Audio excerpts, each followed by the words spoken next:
क्या आपने कभी उन बुजुर्गों की आंखों में झांका है जो जिंदगी के अंतिम पड़ाव पर हैं? क्या आपने उनकी उन शांत आंखों के पीछे छिपी अनकही दास्तां महसूस की है? वहां सिर्फ उम्र के निशान नहीं, बल्कि एक गहरा खौफ भी होता है। अधूरे रह गए कामों का डर, टूटे रिश्तों की कसक और वो अनगिनत अधूरी तमन्नाएं जो कभी पूरी ना हो सकी। आमतौर पर आप सोचते होंगे कि मौत जिंदगी की कहानी को विराम देती है, जैसे सब कुछ वहीं समाप्त हो गया हो। लेकिन प्राचीन ग्रंथ और ऋषि मुनि कहते हैं कि मृत्यु कोई आखिरी सीमा नहीं, बल्कि एक रहस्यमय दरवाजे की तरह है। इसी दरवाजे के ठीक पहले हमें अपनी जिंदगी की सबसे बड़ी परीक्षा से गुजरना होता है, और उस परीक्षा की प्रश्न पत्र हमारे ही गुजरे हुए कल, यानी आपकी जिंदगी से ही बने होते हैं। कल्पना कीजिए कि जिंदगी की आखिरी घड़ी में जब सांसें धीमी धीमी होकर थमने लगती हैं और चारों ओर का दृश्य धुंधला हो जाता है, तब आपके भीतर क्या गूंजता है? क्या उस वक्त आपकी पूरी जिंदगी, आपके सारे कर्म, अधूरी तमन्नाएं और गहरे दबे अरमान अचानक एक बाढ़ की तरह लौट आते हैं? इस वीडियो में हम ठीक इसी अंतिम परीक्षा के रहस्य को खोलने की कोशिश करेंगे। जानेंगे कि मौत से ठीक पहले आत्मा को कैसी परख से गुजरना पड़ता है, कैसे जिंदगी भर छुपे रहस्यों और अधूरे कर्मों की परछाइयां अंतिम समय पर जाग उठती हैं। हम भगवद गीता, उपनिषद और तिब्बती मृत्यु पुस्तक बार्डो थोडोल की उन शिक्षाओं को तलाशेंगे जिनमें ये अंतिम क्षण अपना आवरण खोलते हैं।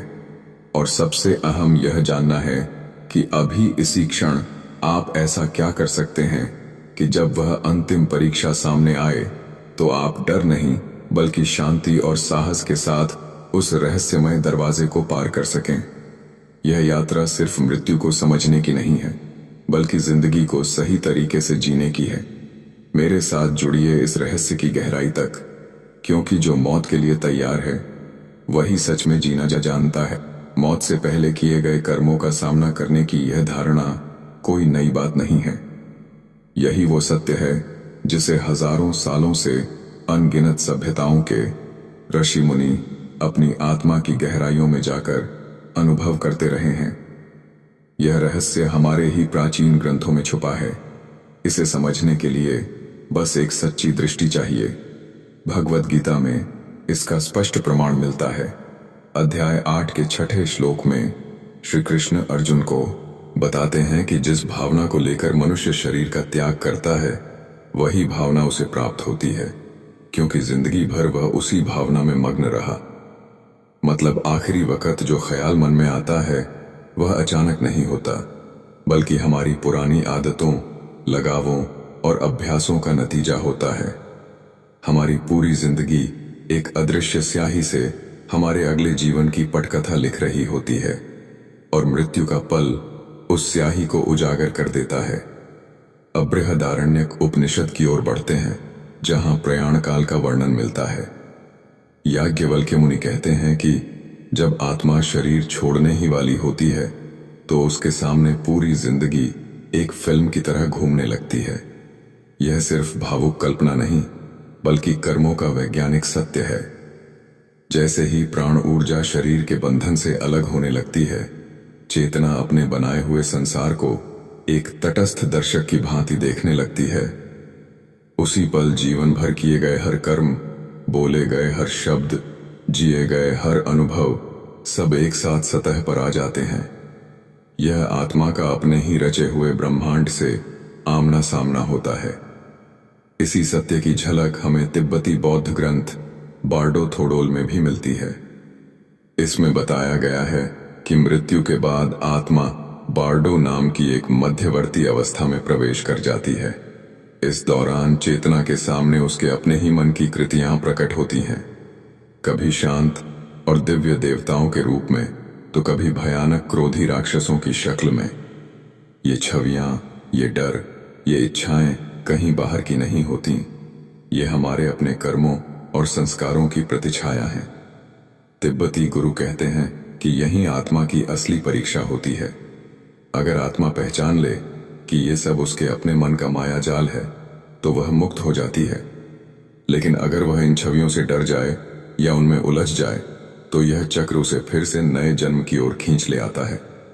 गीता, उपनिषद, बार्डो थोडोल तीन अलग रास्ते, लेकिन सीख सबका एक ही है।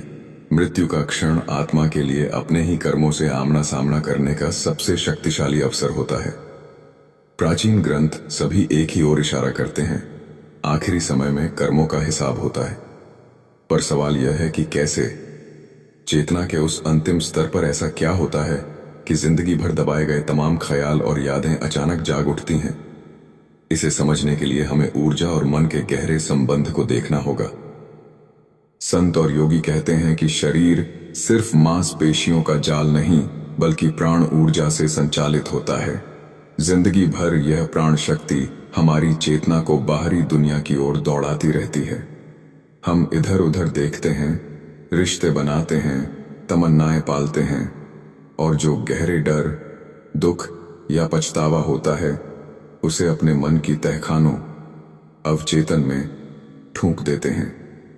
जागृत मन उन अप्रिय यादों पर ताला लगाकर रखता रहता है, जैसे चौकीदार हो, मगर मृत्यु के क्षण पर यह पूरा खेल पलट जाता है। जैसे ही प्राण ऊर्जा शरीर से बाहर की बजाय भीतर की ओर सिकुड़ने लगती है, वह चौकीदार कमजोर पड़ जाता है। चौकीदार के हटते ही अवचेतन की बांध टूट जाती है। यही वह कार्मिक सर्ज है, कर्मों का अंतिम आवेग, एक भीषण मानसिक तूफान जिसमें जिंदगी भर दबाए गए सारे अनुभव एक साथ सतह पर आ जाते हैं। इस अंतिम तूफान में मुख्य रूप से तीन तरह की ऊर्जा सबसे तीव्र रूप से उभरती है। पहली है अधूरी तमन्नाएं। वे तमन्नाएं जो आपको भीतर से प्रेरित करती रहीं, लेकिन अधूरी रह गईं। किसी की चाह थी बहुत धनवान बनने की, किसी की चाह थी सच्चा प्यार पाने की, किसी की चाह थी दुनिया में नाम कमाने की। ये तमन्नाएं प्रबल चुंबक की तरह होती हैं।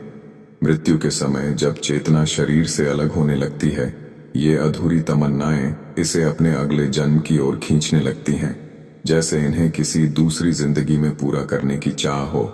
दूसरी है अनसुलझे पछतावे। वे काले धब्बे जो आपके कर्मों पर सवार हैं, जो आपने किया धोखा, टूटा हुआ विश्वास, कोई ऐसा काम जिसके लिए आप खुद को माफ नहीं कर पाए। ये पछतावे भारी सघन ऊर्जा की गठान की तरह आत्मा को नीचे की ओर खींचते हैं, अंदर एक गुंजन पैदा करते हैं। यह तो अधूरा ही रह गया, इसे सही करना होगा। और यही गुंजन आत्मा को दोबारा पैदा होने के चक्र में वापस खींच ले आता है। तीसरा है छिपा भय और लगाव। सबसे सूक्ष्म फिर भी सबसे गहरा बंधन। अपने परिवार से मोह, बच्चों की चिंता, जमा की गई दौलत से लगाव, और इन सब के पीछे खुद मौत का डर।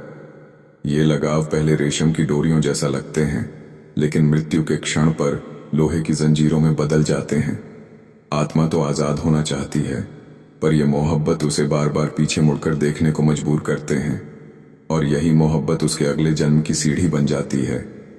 ये तीनों मिलकर उस अंतिम पल में आपकी चेतना की तरंग दैर्घ्य तय करते हैं। बिल्कुल वैसे ही जैसे कंप्यूटर रिबूट होने पर ऑपरेटिंग सिस्टम मूल कोड पर ही फिर से लौड होता है। आपकी अंतिम मानसिक तैनाती, आपका कर्म कूटबद्ध कोडिंग अगले जन्म का सॉफ्टवेयर तैयार करती है। इस प्रकार मौत के समय आपके कर्मों का एक प्रबल आवेग खड़ा हो जाता है, पर यह कोई अराजक शोर नहीं, बल्कि एक क्रमबद्ध प्रक्रिया है। यह आत्मा का आखिरी सिनेमा घर है, जहां निर्देशक, अभिनेता और दर्शक तीनों एक ही हैं। यही आत्मा की असली परख होती है, जिसे हम अंतिम परीक्षा कह सकते हैं। उस समय जो शक्तियां मुखर होती हैं, वे सीधे हमला नहीं करती, बल्कि जीवन भर जमा हुई सबसे तीव्र भावनात्मक यादें, आपके कर्मों के टुकड़े, कार्मिक फ्रैगमेंट्स, एक एक करके आत्मा के सामने प्रकट होते हैं। जैसे कोई अपने चेहरे पर चढ़े कई नकाब एक एक करके उतार रहा हो, वैसे ही आपके सामने उस भव्य आत्मदर्शन के परत दर परत नकाब हटते जाते हैं। हर नकाब एक पुरानी याद, एक रिश्ता, कोई अधूरा काम होता है, और हर नकाब के उतरते ही आत्मा के सामने सिर्फ दो रास्ते होते हैं। पहला रास्ता है प्रतिक्रिया और उलझन का।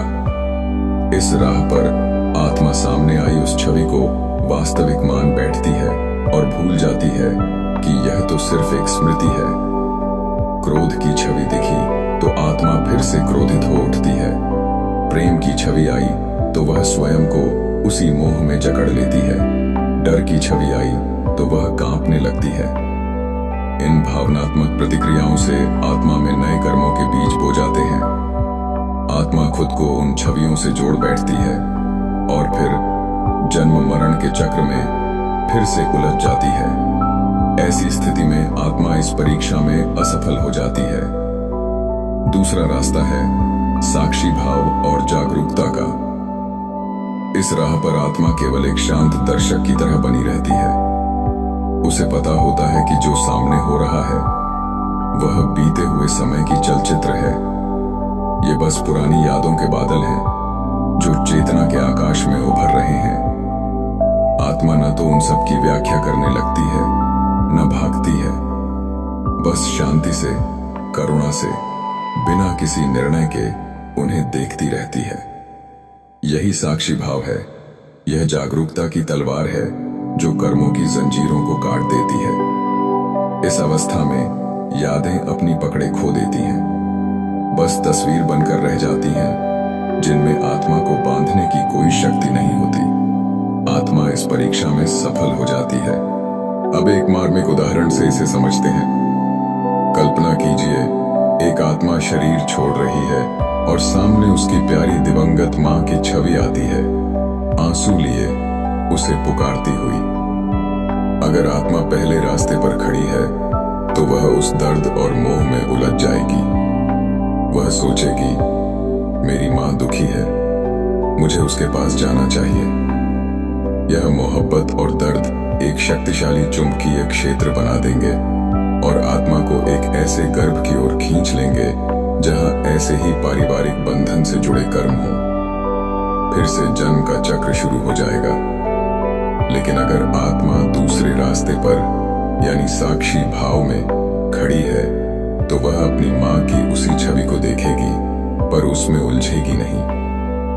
वह उस छवि के प्रति गहरी प्रेम और करुणा महसूस करेगी, लेकिन साथ ही समझेगी कि यह मेरी मां की स्मृति है, अतीत का एक अंश है।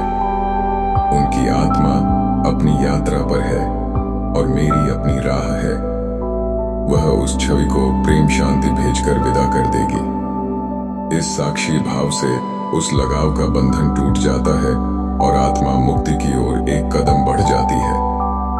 यानी परीक्षा इस बात की नहीं है कि सामने कैसी छवि आती है, अच्छी या बुरी, प्यारी या डरावनी। परीक्षा यह है कि उस छवि को देखकर आप कौन बन जाते हैं। क्या आप प्रतिक्रिया करने वाले अभिनेता बनते हैं या शांत चित्त से देखने वाला साक्षी बनते हैं? क्योंकि अंतिम क्षण में आप जो बनते हैं वही यह तय करता है कि अगले पल या अगले जन्म में आप क्या होंगे। अब इस रहस्य को जानकर सवाल उठ सकता है, अगर जिंदगी भर की सारी गलतियां और अधूरी तमन्नाएं सामने आएंगी तो क्या हमारा असफल होना निश्चित है? बिल्कुल नहीं। प्राचीन ऋषियों ने यह रहस्य हमें डराने के लिए नहीं बल्कि जगाने के लिए बताया है। उन्होंने समझाया कि मौत की तैयारी मौत के वक्त की बिस्तर पर नहीं बल्कि पूरे जीवन में ही करनी होती है। अगर हम आज यही पल सचमुच जीना सीख लें तो मरना भी आसान हो जाएगा। मैं आपको बताता हूँ 3 ऐसी साधनाएं जो इस अंतिम परीक्षा के लिए आपके कवच बनेंगी। पहली साधना है जीवन अवलोकन ध्यान, लाइफ रिव्यू मेडिटेशन। यह साक्षी भाव को जगाने का सबसे सरल और शक्तिशाली तरीका है। हर रात सोने से ठीक पहले मात्र 5 मिनट के लिए शांत हो जाएं, बैठ जाएं या लेट जाएं, आंखें बंद कर लें और अपने पूरे दिन को एक फिल्म की तरह अपने मन पर चलने दें। सुबह से लेकर रात तक की हर घटना, हर बातचीत, हर विचार को बस एक दर्शक की तरह देखें। इस अभ्यास का एक ही नियम है, खुद को जज मत कीजिए। न अपनी किसी उपलब्धि पर गर्व कीजिए, न अपनी किसी गलती पर खुद को कोसिए। जैसे आप किसी और की फिल्म देख रहे हों वैसे ही अपने दिन की कहानी को निहारें। समय के साथ यह अभ्यास आपके भीतर साक्षी चेतना को प्रगाढ़ बनाएगा।